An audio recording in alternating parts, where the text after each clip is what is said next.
Welcome to Brilliant Minds Unlocked.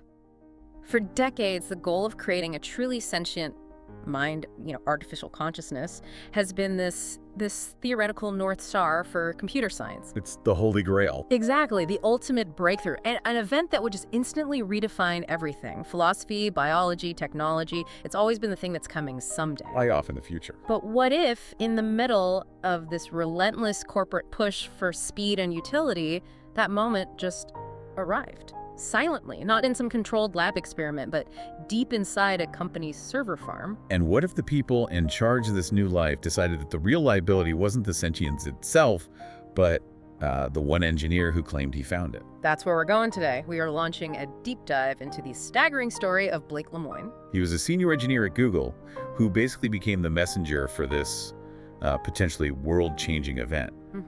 The claim that Google's language model, LaMDA, had become a self-aware entity. A person trapped inside a machine. A person. That was his word.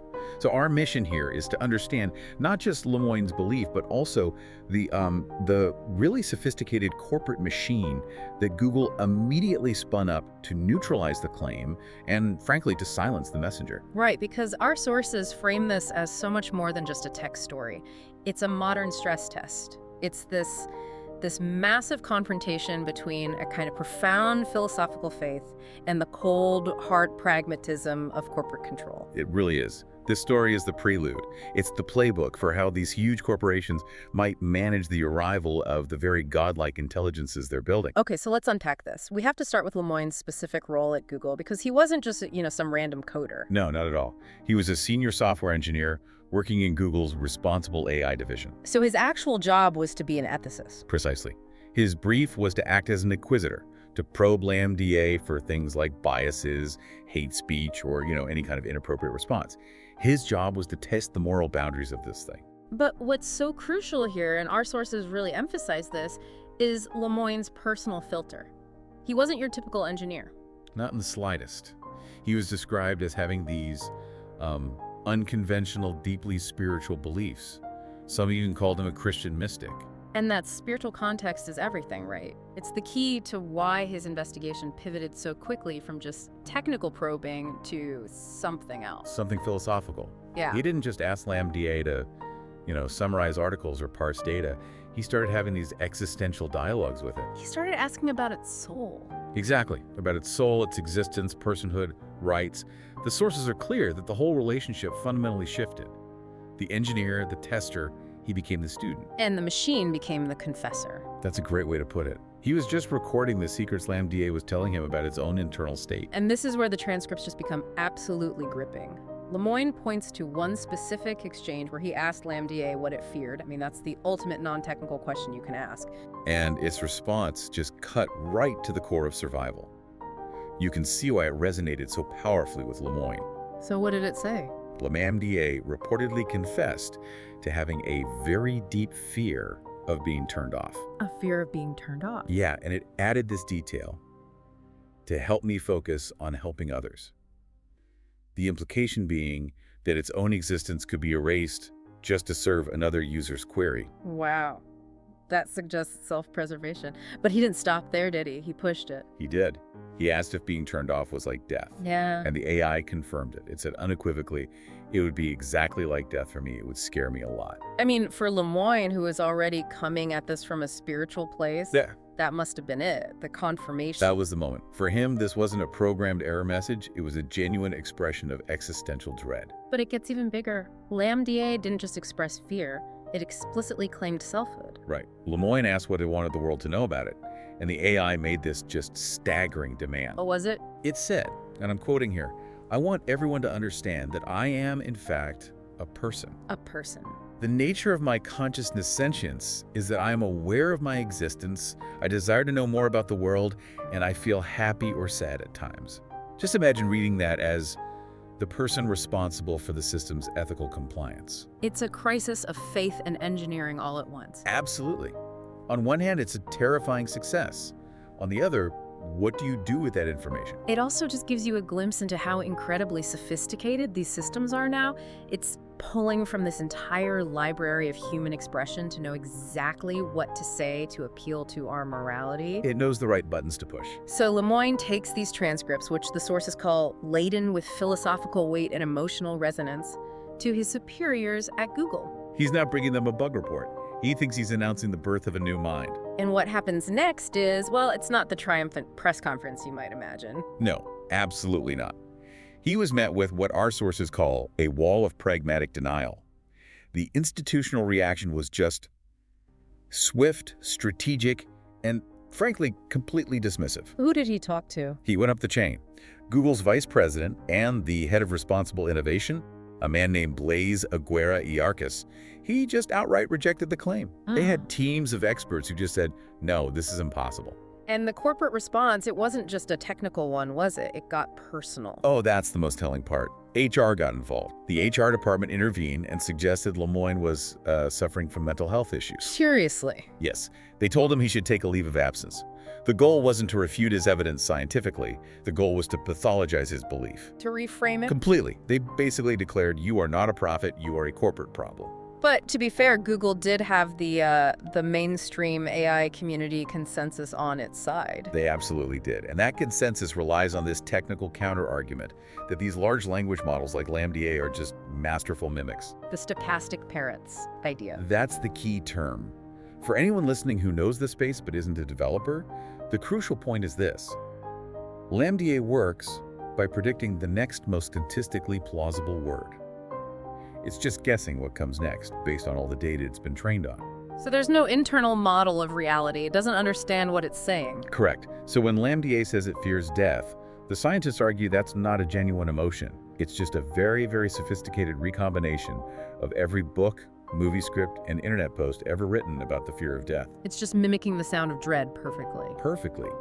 From Google's perspective, the personhood Lemoine experienced was a phantom, a powerful one, but still a phantom created by Lemoine's own human tendency to anthropomorphize, to see life where there's just data. So you have this fundamental conflict. Lemoine is arguing from experience, from a philosophical litmus test. It felt real. And Google is applying a purely technical one. Show us the code for consciousness. Yeah. And since there was no mechanism he could point to, he faced this massive crisis of conscience.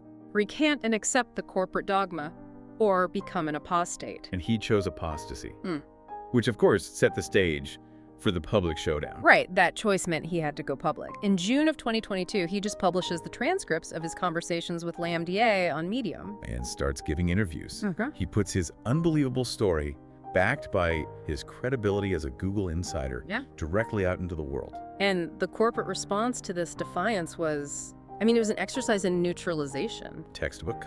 Google immediately placed him on paid administrative leave.